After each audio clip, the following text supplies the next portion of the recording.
If you are new to PUBG PC and struggling with recoil or sensitivity settings, don't worry, I got you. In this video, I show you the exact DPI report rate, in-game sensitivity and recoil control techniques so you can start playing like a pro in 2025. First, you just need to open your mouse software, set your DPI to 400. This is what most pro players use for better accuracy and smoother recoil control. And then set report rate to 1000 Hz for the faster and most responsive mouse movement. Now open the game. Once you are in the lobby, you just need to select the setting gear icon and go to settings and go to control. Here I show you all my sensitivity values. Make sure to keep your settings exactly like mine, especially if you want the same recoil control results. After changing it, select apply. After applying the settings, I'll show you exactly how I control recoil in PUBG.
And that's it.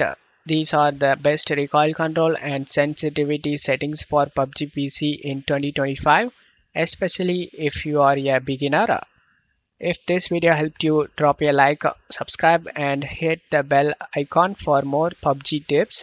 Have questions? Comment below and I will help you out.